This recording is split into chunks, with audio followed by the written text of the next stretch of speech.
Welcome again to the Baer Faxt Live from Basel. I like to say always Basel, Basel. It's like the term that Americans seem to understand. And thank you, Artlogic, for sponsoring this edition of the Baer Faxt Live. From the inventory and accounts management to websites and payments to discover why the art world runs on Artlogic today. And for this segment, we're very fortunate to be joined by the director of all the art fairs around the globe, Vincenzo de Bellis. Thank you we always like to have someone from the fair give us a sense of what's it like from the management standpoint. You've worked all year to get to this morning. How's it going? What's it like there on the floor? Well, first of all, thank you for the invitation. I'm very honored to be here with you today and with all of you. And so, yeah, running a fair is a very abstract kind of exercise until today, until the day of today, so you work a year long and you don't know what's going to happen. You have some expectations, but it really is always a surprise. So we're thrilled. Well, first of all, we're thrilled that it's not raining, which was not the case for the last 3 weeks in Basel. And so all the private planes could get in. That's kind of important for the weather. Can they land, right? They can land. We also don't have to run. Running from place to place with the rain is not definitely the most pleasant experience for us and also for all the guests. And luckily, we have a lot of guests. It's going very well. The city is, I would say, more active than ever. Maybe you will tell me whether that's the case or not, knowing that you have a long history with this fair. But since I've been in Basel, both as a viewer and as as part of the organization, I have to say I've never seen the city so buzzing with the fair, but also with other events. The fair itself opened yesterday with a very strong edition of Unlimited. Very ambitious projects, and we were thrilled to see after a few years of even because of COVID, where the projects were probably a little less ambitious in scale. In this case, we have enormous works in size and scale, and that helped us to really configure the space as Unlimited should be, something that really transcends the space of what a traditional booth can be. Do you think Unlimited could ever start to take works that weren't sponsored by the galleries that are exhibiting? Not in this current format. It is. Or to have one special guest or something like that? Well, in the past, we've had different, not necessarily Unlimited, but we've had very different, several projects. And to say, the Agnes Dennis project is a Unlimited of the Unlimited, meaning that every Messeplatz project is produced by the fair and is public, and that's something we're really proud of, and it's really for the city, not only for the fair attendees. And so I would say that's our Unlimited as a in a sense. Also, I think one of the great things about I've been coming for maybe 40 years is how it's become additive. And then to say something about how art is shown in the rest of the city and how that's evolved in parkour. Yeah. Well, yeah, I think it's, speaking personally as a former curator. Reformed? Even though I will call myself a curator all my life, even though I'm not curating currently, or at least not in the traditional format of curating, I have to say parkour is, this year specifically, is extremely interesting. The fact of bringing it for the second time only into Klein Basel, which is the most popular part of less bourgeoisie part of the town, which is also the part of the town where we are based as a fair ground. It is very strong. And also Clara Strasse and Clara Platz, where the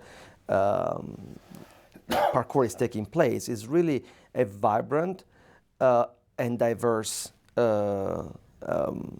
street of the city of Basel, which really connects the new Basel and the old Basel, and that's a symbolic thing for us. over the years, the ability of the fair to pivot and add, I think Miami Beach, putting the containers on the beach was like, what a great idea. You already have these containers, let's send the walls over. Are we sort of at a maximum point where innovation becomes more difficult as all these things are using resources and places and times? Is there like this great idea that you have only if in your mind for what else can be done? I have to say, first of all, I would never believe that innovation is over. And in my role, it's really one of the things that I'm looking at every day, how we can modify every year and in every place where we go the experience of the fair, because people more and more are coming to these great events not only for, even though it's primarily a trade and it's a commercial event, and so should be, but they are coming for the experience that they live. And all the ancillary events that we organize, whether are organized by the fair itself or by the institutions in the cities or the galleries, are incredibly important to revitalize every year. Now, you're asking me, it's more difficult. It is, in the sense that my colleagues in the past have done amazing stuff, and to really think what to do as an additive thing compared to what they've done it's less of a white canvas, right? But you can't get more people in. There can't be more VIPs than there are. There may be too many as it is in figuring out who's who. So that can't be the solution. There's 80,000 people come. You're already sold every seat. So that's kind of like, it's great, but it's the challenge at the same time, right? Yeah, exactly. And not only for those 80,000 or and change people that are coming, but also it's also to get new generations to be more interested in what this can offer to them. And to have, the fact that we have activities that are free for everyone, and they can go and check it out and go back. Eventually this, I want to think, and I'm sure in some cases this is the case, that art students, art economy students, these people will eventually become the public of the future. And so for me, and that's where my curatorial kind of past really comes kind of handy, because it's also what museums do, and they have to do. They have to rejuvenate all the time their audience. Well, one of the keys I thought to Paris last time was how exceptional the gallery shows and the museum shows were at that time. And when I say to other fairs, and we deal with them, and I go to a lot of them, you really have to make the city buy into this is the time to do my greatest one. I remember going to FOG in San Francisco, and that's a great little fair. And I went to pick up my tickets, my VIP pass at the museum, the Joan Mitchell show. It's like, oh, we closed it yesterday. It's like, really? Or I will say, the first Paris, I went out to Louis Vuitton the day before the opening of Paris Plus. The museum was closed. I got there. It's like, guys, you got to be open right around that. It's that interaction with the institutions, I think, is what drives particularly Americans. Like, am I coming? Like, what's on at the Kunstmuseum? What's the gallery scene like? Is this gallery scene in Basel part of the strategy implicitly? Well, yes. And we've seen in the recent years also galleries joining the roster of the local galleries. Also galleries that have multiple locations in different cities also have joined the Basel roster. And also we have also a few emerging galleries that are now based in Basel. I have to say, for the Basel show, it's also very important to have a very strong Zurich Art Weekend, which happens the day before, and really connects the two cities that are only an hour away, with a wonderful public transportation system that Switzerland has, that really kind of helps to connect the two cities.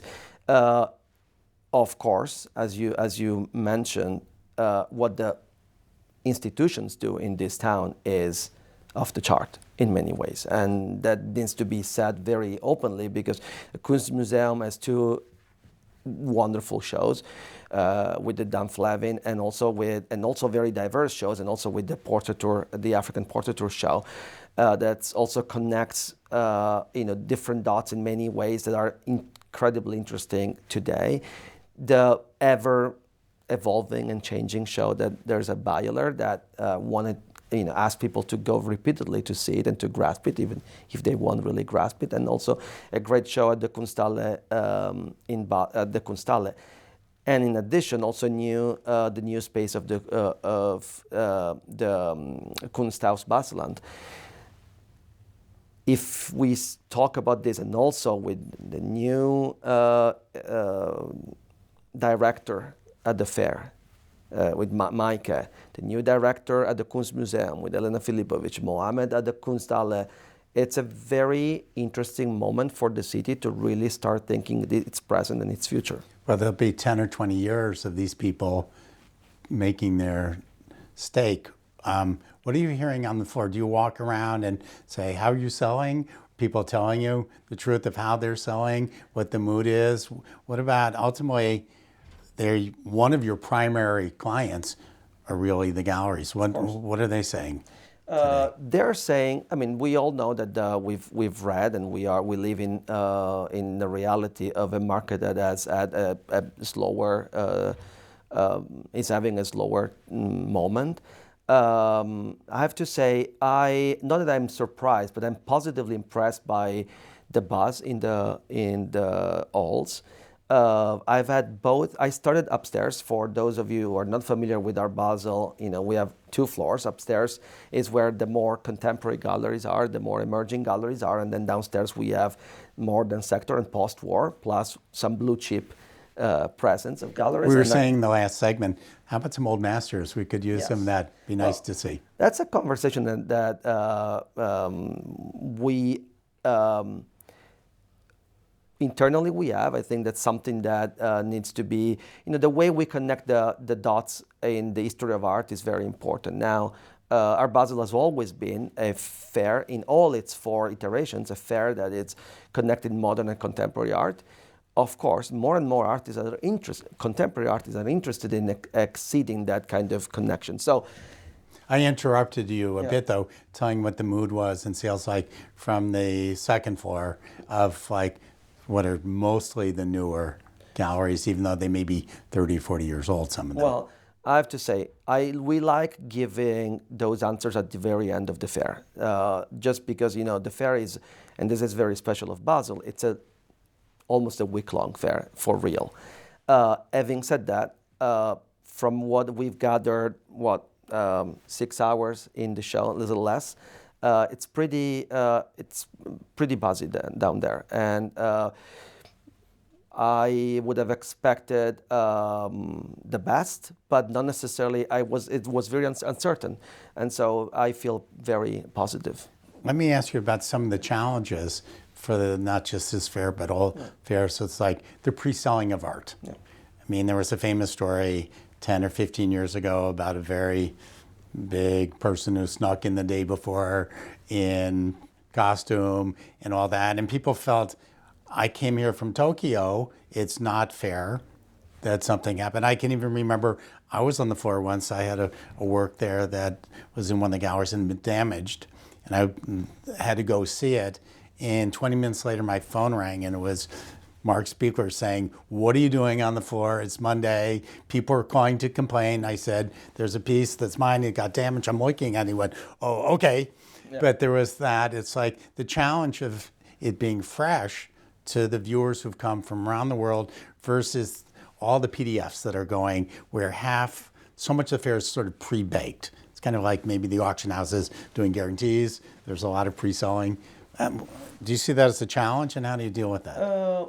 Yes, it is, and I'd like to be transparent on this. As a fair organizer, you want that the people are amazed by the things they see at the fair, and they come and they should see something for the first time. Ideally, in an ideal world, this would be awesome. If that's true, and that would be really my dreaming scenario. The reality is that there's a lot of the art is being pre-sold and kind of sent around with PDF because it's the market is getting bigger and bigger, larger and larger, and there's people who literally are not coming, and we can force them to come, And so therefore, the galleries have to do their job, and selling art is what keeps all this machine alive. And when I say the machine, not this specifically, but the art world in general. Therefore, although from a visitor perspective, it would be ideal to see everything for the first time in the halls of the fair, on a business level, I understand why galleries do that. Does he keep people away from that kind of magic moment of really having the epiphany of the... Yes. But it's also true that we live with our cell phones every day, and we see art that's been produced off of the studio immediately if we want, or if we... So it is also a mirror of what's going on in society in general. And then it becomes, the next step is the rehang. So if people who are coming to see the fair Wednesday or Thursday are not often seeing the fair that they started with, how much attention do you have to pay to... We give a lot of attention to the quality on Tuesday, but how things look on Saturday? No, that's first of all, it's a great question. Thank you for asking that, because it's a... it is something we really care about. If there's one thing that we do every night, whether the organizers of the fair, I mean myself, the team, and also the selection committee, goes around at the end of the fair and the beginning of the fair to really see how... Do they go each day, or Yeah, do they each go? day. Each So day. they're going formally each day, seeing like, oh, that Not necessarily. that great work is gone, and now it's got 9 Well, schlocky we things. know that there's re-hanging permissions, there's activity that needs to be booked in order for that to happen. So we track things that are happening. Of course, you don't recall every single work that people can re-hang, but there's a system of tracking as much as we can. And I have to say, this is something that is it is a trademark of this fair. And yes, of course, we are also aware that there's days that are more intense for the more specialized crowd, and then something that happens in the following days, which is a little kind of more open to the rest of the public. Also, the fair opens officially, to a larger crowd. And But so you can probably feel the market better than most by knowing how many people vying for private viewing rooms, what the demand is for that, how many people look like they have 3 rehangs, how many people just took the risk of shipping one sense of things. Not that you can absolutely say, but what was your sense coming in? I mean, that's real internal data that's telling you how the dealers are feeling. It is. What was different this year from last?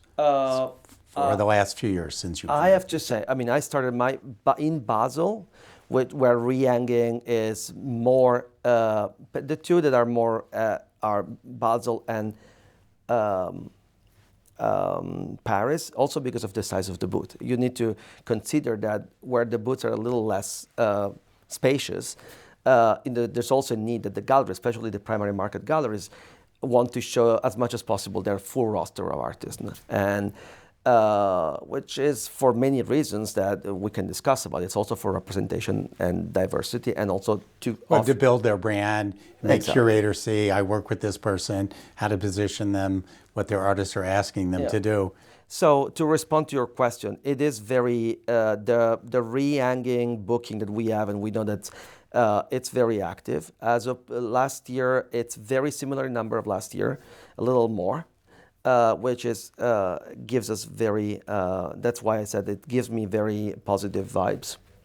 Let me go one last spot, which is, I think, in some ways the most challenging and the least transparent. And we've talked about in the newsletter a bit. Is like the questions coming like, how do the galleries get in? And that process is kind of like, to my mind, the most challenging and difficult issue there. Can you speak to that a little bit, and then maybe listen to my suggestion at the end? Absolutely, I'm very happy to hear your suggestion. I mean, it's. I think it's important to explain how things work, and also for the public, and then we can go into more of whatever question you have more. So the selection process is there's a selection committee, and the selection committee is made of galleries. That's historically the case, and it's not only the Art Basel case. It's basically every Just fair. to jump in there, I don't, as much as people bitch, Yeah. I don't think there's any better way of doing it. I mean, you could have a group of curators, you could have a group of collectors, you could have a group of artists. I think that my sort of view is, I completely agree with you. And being a former curator and sitting in every committee meeting, I can guarantee this is my personal view, is that you are absolutely right. so you have this selection committee, they're all galleries who show at the fair from different parts of the world, big or smaller. Yeah. Okay, keep and going. then we have, for the main sector, we have a main selection committee, and then we have experts for each of the sectors. With few exceptions, in this case Unlimited and Parkour, they are selected also via curator, who is in charge of curating that sector. The committee always is very informed and kind of makes some selections off of the proposal that the curators do in this case, in the case of the two curated sectors. For the main sector, which is I would say the largest and also the most prestigious. It's where galleries make their living, And being where- in or not. I mean, it's really the most critical thing to their brand is often to their artist. Am I an exhibitor at Art Basel? I mean, Yeah, no, it That's is. like- We absolutely, I can tell you, when I say we, the selection committee and us as organizer, we feel that pressure immensely. We know that when you go in selection mode, that selection really might define what's the present and the future of that gallery might be. Not necessarily in the sales, but also in the representation with the artist and how they are perceived. Let's put it this way. So it's days and days of meetings in person, and they go through every single project. And I've experienced now it's because I have to do 4 per year for the 4 shows, and I can tell you that the great feeling I have as coming from a different part of the art world is that they and we speak about content constantly. And you look at 2 things. You look at the booths that they have been presenting, if they have already been part of the fair, or you look at the new proposals. And it is really, it's a rewarding process for the committee and for me, for the directors, to really look at what the galleries are presenting. Although it's incredibly competitive, and it is, we don't have space for everyone, and therefore it is something that the committee takes with great degree of respect, attention. There's multiple layers. There's 2 different layers of selections, so that people can also possibly represent their proposal if the committee asks for some adjustments and reproposals. So it is a very thorough. It might not be perfect, but it's the closest to perfection that we can imagine. well, the only suggestion that I would make, and I've made it in the past, is make the meetings public. Because I think the dealers who don't get in, they have these conspiracy theories. Yes. And it's come up before in certain regions, and the power of all that. And I do believe it's like the jury system for a trial. I believe when 12 people get in that room, and I've done jury duty to somebody who's going to jail or not, people take it seriously. And I do believe that your people take it really seriously. But I think if it came into the daylight, people saw you were really talking about certain things rather than who's friends and my client buys from them, and if they take my artist, I'm more happy, I'll vote for you because you represent. And that's the perception of those who don't get in. And I think if, maybe not always, but as a test, to put one of those where everybody could see it from start to finish, maybe not all 4 fairs, and you saw the discussion that was serious about every gallery, it would be tough medicine to take, but it would, I don't know, I think we're always talking about transparency. me, I like the opacity. That's my business. but it's like to think about that. It's like, Yeah, it's a great advice, and of course, that's will it ever happen?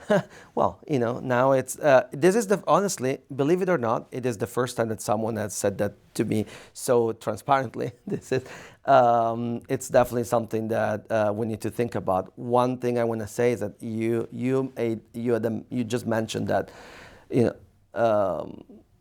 the way people speak and what I had a very similar. I want to be honest with you and with the public.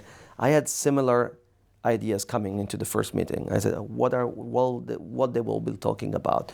They will be talking about relationship, internal relationship, personal relationship, or politics, because you hear this all the time. And actually, I was incredibly surprised and refreshed by the fact that the only interest is about the content of what they're bringing. No one has interest in the fair to be worse than it could be, because the fair can only survive if it brings quality. Well, on that, and Art Basel, Basel, easily the top dog. I know your other three are great. We go to them, but it is, if you only go to one art fair a year or ever, I say come here. And thank you, Vincenzo. Thank you, and thank Josh. you, Artlogic, for sponsoring this edition of the Baer Faxt Live. They're trusted by over 5,000 galleries, artists, and collectors worldwide, and they provide the tools you need to run your entire art business. So thank you. Thank you, Josh. Thank coming. you.